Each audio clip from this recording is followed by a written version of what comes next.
Shalom, selamat malam saudara-saudara yang terkasih di dalam Tuhan Yesus Kristus. Puji nama Tuhan. Malam hari ini saat kita kembali masuk ke daerah Tuhan oleh karena kerinduan kita bersekutu bersama di dalam Tuhan, kita datang untuk mengucapkan rasa syukur kita atas berkat, kasih dan anugerah Tuhan yang boleh kita nikmati melalui anugerahnya sepanjang hari ini. Dan malam hari ini kita bersama-sama untuk kembali menikmati berkat anugerah Tuhan melalui kebenaran firman Tuhan, melalui persekutuan yang indah dengan saudara-saudara kita, meskipun malam hari ini kita masih melakukan usaha doa secara online. Mari kita satukan hati kita, pikiran kita di hadapan Tuhan. Kita tundukkan kepala, mari kita bersama-sama berdoa. Kembali malam hari ini kami masuk hadirat Tuhan. Kami datang dengan segala kerinduan kami yang senantiasa berada di dalam bait Allah. Kami juga bersyukur atas pimpinan Tuhan, atas berkat, kasih dan anugerah Tuhan. Kami bersyukur atas hari ini, atas kehidupan ini. Ampuni kami ya Tuhan atas dosa, pelanggaran yang kami lakukan sepanjang kehidupan kami hari ini. Di dalam nama Tuhan Yesus Kristus, Allah kami yang hidup, kami berdoa dan mengucap syukur. Amin. Mari kita memuji, memuliakan Tuhan. Kita pujikan sebuah pujian yang begitu luar biasa. Kita nyatakan bahwa malam hari ini setiap kita datang di hadirat Tuhan, kita ingin memandang wajah Tuhan yang senantiasa tersenyum dengan penuh kasih-Nya kepada setiap kita. Glory, haleluya.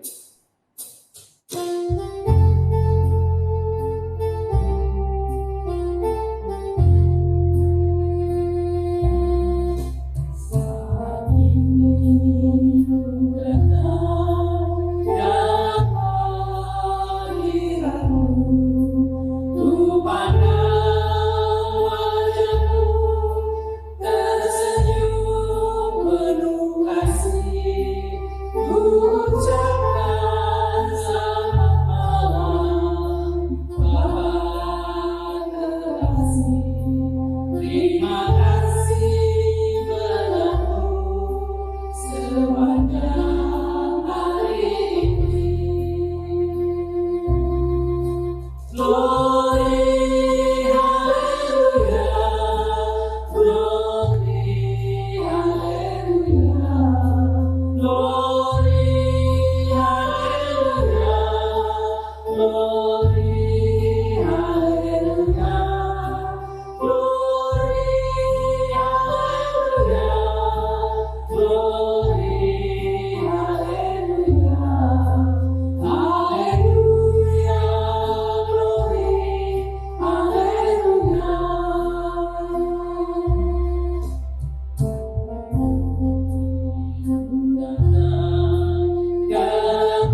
melewati hari ini, sepanjang hari ini boleh kita lalui di dalam kasih dan anugerah Tuhan.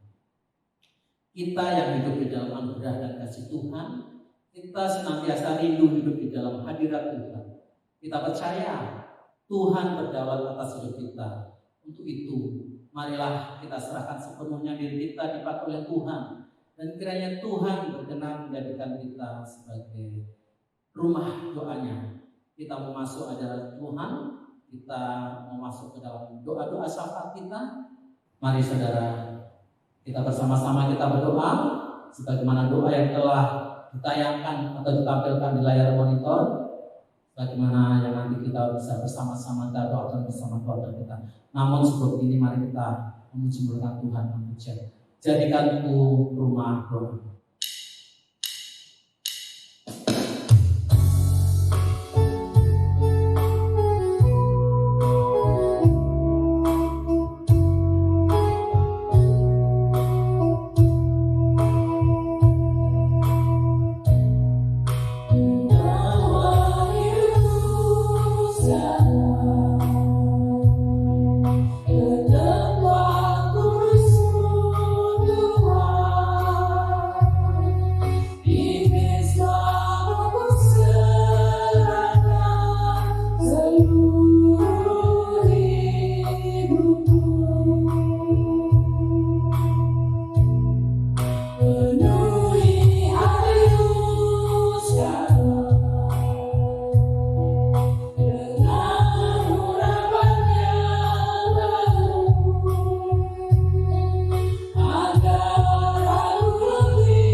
Tayang di dalam layar monitor kita bersama-sama doa dengan Tuhan.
Kita telah bersama-sama memanjatkan doa kita, memohon kepada Tuhan. Kiranya doa kita dijamah oleh pada Tuhan pada waktunya, pada waktu Tuhan. Dan saat ini kita akan kembali menikmati firman Tuhan melalui renungan firman Tuhan yang akan disampaikan oleh hambanya. Dan kita akan memuji belakang Tuhan, kita buka hati kita buka pikiran kita, dan firman Tuhan yang akan disampaikan itu boleh masuk di dalam hati kita, pikiran kita, sehingga kita boleh menjadi pelaku-pelaku firman Tuhan di dalam hidup kita. Jiwaku terbuka.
Mari kita berdoa, saudara sekalian.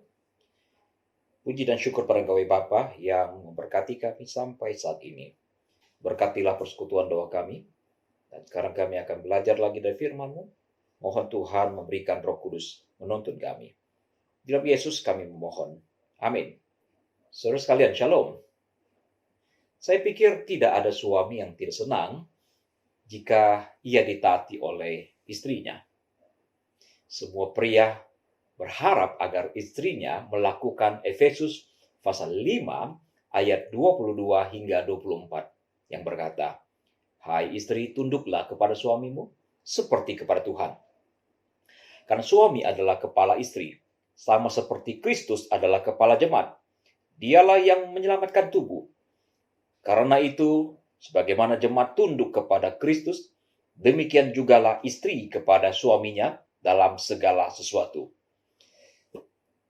Di dalam ayat-ayat ini, istri dituntut untuk taat kepada suaminya dengan ketentuan yang luar biasa. Dikatakan seorang istri harus tunduk kepada suaminya seperti tunduk kepada Tuhan Yesus. Seperti jemaat tunduk kepada Yesus, demikian pula lah seorang istri mesti tunduk kepada suaminya. Ketertundukan seorang istri adalah ketertundukan yang bersifat menyeluruh. Bukan hanya satu, dua, atau tiga hal saja. Tapi dalam segala hal dikatakan demikian. Tunduk, yaitu di dalam segala sesuatu. Tentu saja ada pengecualiannya, yaitu kecuali yang bertentangan dengan firman Allah itu sendiri. Akan tetapi, saudara-saudara sekalian, jangan lupa, selain menuntut istri tunduk kepada suami, Alkitab di dalam perikop yang sama juga memberikan tuntutan kepada kaum pria, kepada para suami dalam hal ini, yang harus ia laksanakan pada istrinya, yaitu mengasihinya. Efesus 5 ayat 25 berkata, "Hai suami, kasihilah istrimu sebagaimana Kristus telah mengasihi jemaatnya dan telah menyerahkan dirinya baginya. Ibu-ibu perhatikan, tuntutan agar kaum pria, suami Anda, mengasihi Anda adalah sesuatu yang luar biasa juga. Kaum pria perhatikan dengan seksama. Tuntutan itu sangat-sangat luar biasa. Bukan sekedar basa-basi. Mengasihi istri seperti Kristus yang rela memberikan nyawanya bagi jemaatnya. Tapi ada pria yang berkata, Pak, setelah sekian tahun menikah, boro-boro mengasihinya, Pak. Tidak membencinya, itu sudah lebih daripada cukup. Saudara, ini menjadi problem bagi banyak keluarga. Bagaimana kalau suami tidak lagi merasa mengasihi istrinya? Rupanya, saudara, setelah sekian lama menikah, sebagian pasangan menjadi suam-suam kuku. Tinggal serumah, tetapi tanpa rasa apa-apa lagi. Kaum pria sekalian, jika itu yang menjadi situasi, maka yang diperlukan di sini adalah mencari solusi dan mengatasi kondisi itu. Sebaliknya bukan kesempatan untuk mencari-cari pembenaran untuk melakukan pelanggaran yang lain lagi. Pada kesempatan yang terbatas ini, ada beberapa saran yang semoga menjadi pertimbangan bagi saudara untuk memulihkan kembali kasih yang pudar itu. Pertama, hai istri-istri, bantulah suami Anda untuk jatuh cinta lagi kepadanya. Bagaimana caranya? Tiap orang berbeda-beda, saudara sekalian. Ingat baik-baik, refresh kembali, kira-kira apa yang membuat seorang pria yang sekarang menjadi suami Anda jatuh cinta pada Anda sekian tahun ataupun belasan tahun, bahkan puluhan tahun yang lampau. Ada pria jatuh cinta kepada wanita karena wanita itu ramah.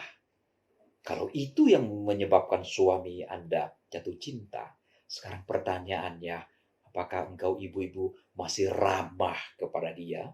Pulihkan kembali keramahan yang hilang itu, kalau memang sudah hilang. Ada juga pria yang jatuh cinta dengan seorang wanita yang sekarang adalah istrinya karena kecantikannya yang melampaui yang lain. Persoalannya, apakah sekarang kecantikan itu masih ada? Kita tidak bisa membohongi diri, saudara. Seiring berjalannya waktu, kegantengan menghilang, kecantikan memudar. Ini hal yang kompleks sebetulnya.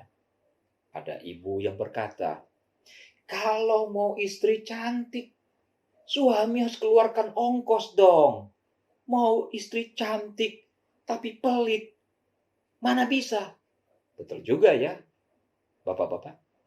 Ibu-ibu, jika ibu-ibu punya suami adalah seorang pria yang menggemari kecantikan, maka menjadi tugas ibu-ibu untuk merawat kecantikan yang proporsional, sesuai dengan umur, bahkan sesuai dengan budget juga tentunya. Bagi saya, kalau ada yang bisa dikoreksi, silakan dikoreksi. Kalau ada yang mau operasi, sejauh tidak terlalu berlebih-lebihan, silakan. Di dalam hal ini, minimal ibu-ibu belajar untuk berpenampilan bagus. Kalau perlu lebih bagus daripada sebelum ini. Maaf ibu-ibu, jangan sampai penampilan ibu-ibu aut-autan, rambut yang berantakan, mandinya suka terlambat, pakai daster kemana-mana. Jangan sampai, maaf sekali lagi, ibu-ibu berpenampilan lebih buruk daripada asisten rumah tangga. Saudara, ada orang bilang, pria itu selingkuh. Tahu tidak? Selingkuhannya jelek banget. Jauh lebih jelek daripada istrinya yang sah. Bagi pria yang selingkuh itu, kelihatannya bukan kecantikan yang dia tuntut. Mungkin ada sesuatu yang lain yang tidak dimiliki oleh istrinya. Ibu-ibu, kalau cinta itu mulai memudar, maka bantulah suami ibu-ibu untuk membuat hatinya bergetar kembali. Barangkali yang dia butuhkan adalah seorang wanita yang luwes, bukan judes. Barangkali suami membutuhkan seorang istri yang pengertian atau yang gemar melayani. Itu sebabnya ibu-ibu perlu memeriksa apa yang menjadi kebutuhan seorang pria jatuh cinta. Saran kedua buat kaum pria adalah lihatlah kelebihan dari pasangan Anda sendiri. Jangan pernah membandingkan dengan pasangan orang lain. Pasti akan jadi masalah. Kelebihan di sini bukanlah ukurannya, saudara. Bukan juga kehebatannya jika dibandingkan dengan orang lain. Kelebihan yang saya maksudkan adalah hal-hal positif yang dimiliki oleh istri saudara sendiri, bukan istri orang lain. Di dalam konteks ini, seorang pria mesti menggali lebih mendalam lagi. Lihatlah kehebatan, kekuatan, hal-hal positif yang ada di dalam diri istri Anda. Setelah menemukan hal-hal yang positif, fokus di situ. Fokus kepada hal-hal yang positif. Dan jangan diinterupsi oleh hal-hal yang buruk. Saya tahu ini tidak gampang. Kita jauh lebih tertarik memperhatikan hal yang buruk dan sulit menghargai yang baik. Itu kebodohan kita sendiri, saudara. Maka kita perlu belajar untuk mengoreksi diri kita sendiri agar pernikahan kita dipulihkan kembali. Ketiga, membayangkan ketiadaan kadang membangkitkan kasih. Saudara-saudara sekalian, baru-baru ini ketika saya sedang ada di gereja, anggota keluarga mengirimi foto anjing di rumah kami yang rupanya air seninya berwarna merah. Tidak tahu apa yang sedang terjadi. Anak yang lain memeriksa Google dan didapatkan informasi bahwa itu adalah sakit ginjal.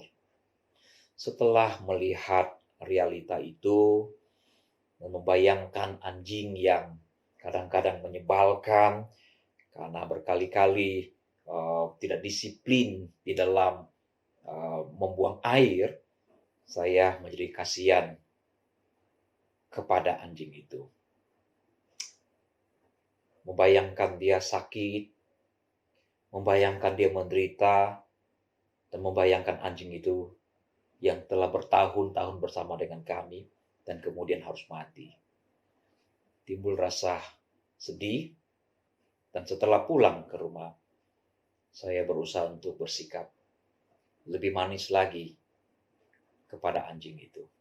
Saudara sekalian, barangkali kaum pria perlu sekali-kali membayangkan kehilangan pasangan yang ada pada diri kita ini. Dia bukan makhluk yang sempurna. Dia bukan malaikat. Tapi dia yang terbaik buat kita. Yakinilah, tidak ada yang lebih baik lagi daripada yang kita miliki sekarang ini. Kalau Anda lihat ada yang lebih baik, itu bukan untuk Anda.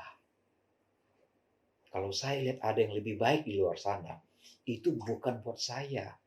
Yang terbaik untuk saya adalah yang telah Tuhan siapkan dan yang sekarang ada di rumah saya. Bayangkan satu saat dia tidak bersama dengan kita lagi. Kalau saudara masa happy-happy, kesempatan bisa kawin lagi, itu berarti ada sesuatu yang super jelek di dalam rumah tangga. Kehilangan pasangan kita tidak akan mungkin bisa tergantikan. Semoga melalui ini kita diingatkan kembali akan kasih yang mula-mula. Sungguh, saudara, Alkitab menuntut kita mengasihi istri kita, bukan main-main, bukan dengan cara yang ogah-ogahan, tapi dengan sungguh-sungguh mengasihi karena kasih. Sekarang coba pikirkan, apakah kita masing-masing mengasihi istri kita karena kita sungguh mengasihi dia, mengasihi karena mengasihi? Sebab kenyataannya, saudara, ada juga orang mengasihi dengan pura-pura. Bukan mengasihi karena kasih, tapi karena takut. Dan kasih yang seperti ini pada dasarnya adalah karena egois.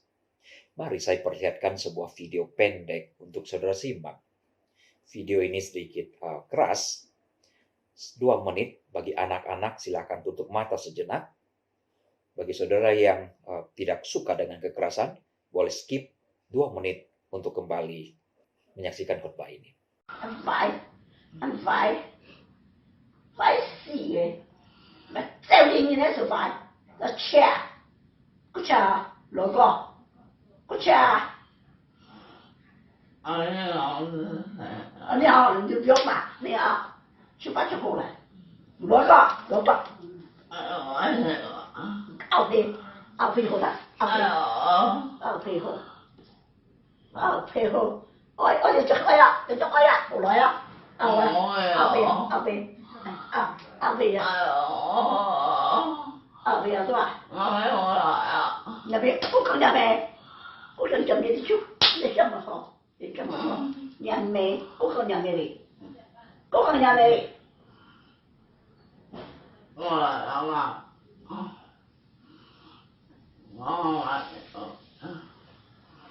nhăn kín nhăn tiểu tạc con đấy á vô à có bà mà ai à mà hồ cho qua con hồ mà hồ ao á hồ lỗi con tụi ao á lỗi á lỗi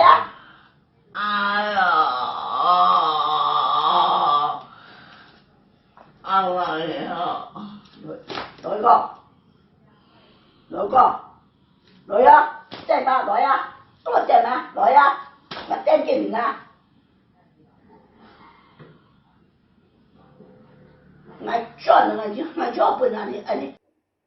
Apa yang terjadi dengan wanita itu? Mengapa dia begitu berang kepada laki-laki yang duduk di kursi roda itu? Saya tidak tahu apakah wanita itu adalah seorang yang sakit jiwa.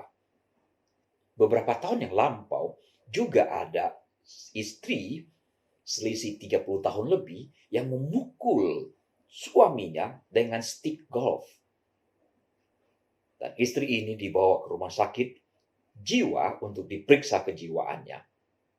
Saudara sekalian, seandainya wanita ini adalah wanita yang waras, maka kita bisa mempertanyakan.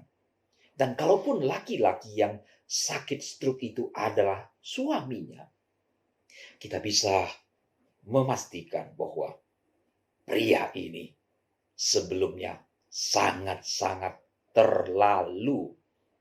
telah menyakiti hati istrinya sedemikian rupa sehingga begitu ada kesempatan maka istri ini melampiaskan dendamnya yang membara. Saya berharap tidak ada istri yang menyaksikan tayangan ini menunggu kesempatan ini untuk membalas kejahatan suaminya. Sebetulnya banyak suami yang tahu suatu saat kalau dia jatuh sakit, dia bakal mengalami hal yang buruk yang mungkin akan dilakukan oleh istrinya. Itu sebabnya dia berbuat baik, berlaku manis, mengatakan cinta dan sebagainya. Kalau itu yang menyebabkan seorang suami mencintai istrinya, itu bukan cinta. Itu bukan cinta karena cinta.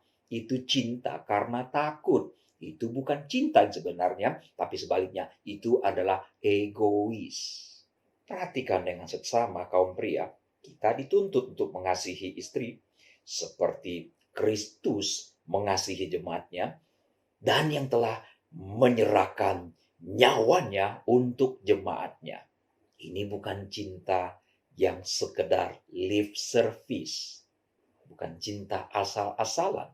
Ini berarti yang dituntut adalah kasih yang real, yang nyata, bukan yang abstrak, tapi disertai dengan tindakan yang nyata.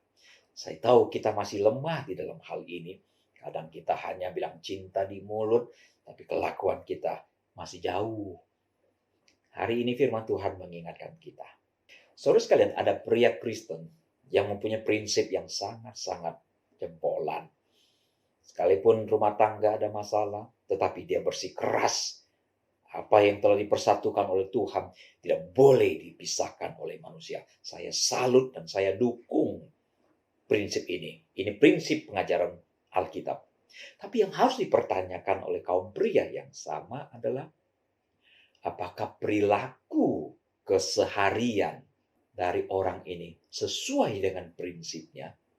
Percuma mempunyai prinsip tidak boleh bercerai, tidak mau bercerai, tapi kelakuan sehari-hari tidak mencerminkan prinsip itu. Melakukan hal-hal yang kasar dan melakukan hal-hal yang buruk di luar rumah. Para prinsipnya justru menghancurkan prinsip yang dia pegang sendiri.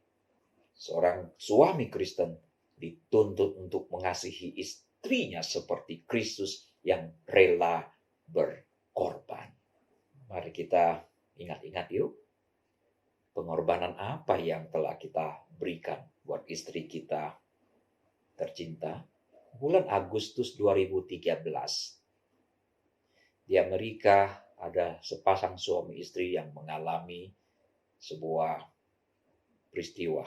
Will Reid dan istrinya Jamie, mereka tinggal di Philadelphia. Suatu hari pasangan muda ini berangkat dari Philadelphia menuju ke North Carolina untuk menghadiri acara pernikahan dari salah satu teman mereka. Pada waktu pulang, mereka naik kendaraan menuju ke bandara. Nah, pada waktu itulah terjadi sebuah musibah, kecelakaan tunggal yang sangat-sangat serius. Mobil yang mereka tumpangi hancur berantakan. Jamie, yang sedang mengandung muda itu, meninggal di tempat. Will sendiri mengalami luka yang sangat-sangat serius. Ketika pertolongan tiba, saudara tahu apa yang dilakukan oleh Will Reid? Dia meminta istrinya yang sudah meninggal itu lebih dahulu dibawa ke rumah sakit, diberikan pertolongan. Dia berharap istrinya yang sudah tidak bernafas itu bisa diselamatkan.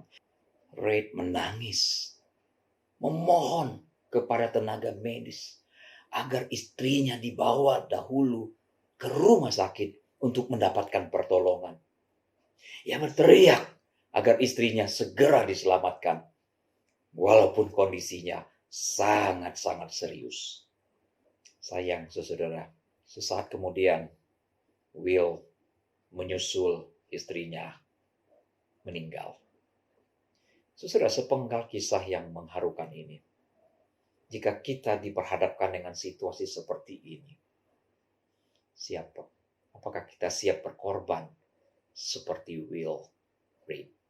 Pria-pria egois tentu akan berharap dirinya yang pertama dibawa ke rumah sakit untuk mendapatkan pertolongan, penyelamatan nyawa. Lagi pula istri sudah meninggal, tapi Will berpikir, oh ini kesempatan terakhir supaya istrinya mendapatkan pertolongan. Siapa tahu dia bisa tertolong. Tapi sayang sekali saudara, sesaat kemudian Will menyusul istrinya. Mereka meninggal bersama-sama. Ini sebuah kisah yang luar biasa, yang menggambarkan betapa seorang pria yang rela berkorban untuk istrinya. Semoga kita juga belajar untuk berani berkorban seperti Kristus berkorban untuk jemaatnya, demikianlah kita berani berkorban untuk pasangan kita yang kita kasihi. Saudara sekalian, taat dan mengasihi adalah ibarat ayam dan telur. Keduanya saling mempengaruhi. Percayalah, istri yang taat pada suami pada akhirnya akan dikasihi oleh suaminya. Dan suami yang mengasihi istrinya pada akhirnya juga mesti ditaati oleh istrinya. Tuhan berkati saudara sekalian. Mari berdoa. Terima kasih Bapa untuk firman yang boleh kami baca. Pada hari ini kami sebagai kaum pria diajari konsep mengasihi istri seperti Kristus mengasihi jemaat dan yang rela berkorban. Kami belum ada apa-apanya dan seringkali kami mengalami kasih yang luntur menjadi hambar. Tolong kami Bapa untuk memulihkan kasih kami, untuk mengasihi dengan sungguh-sungguh sebagaimana yang dikehendaki oleh Kristus. Dalam Yesus Tuhan kami memohon. Amin. Tuhan Yesus menolong dan memberkati saudara sekalian.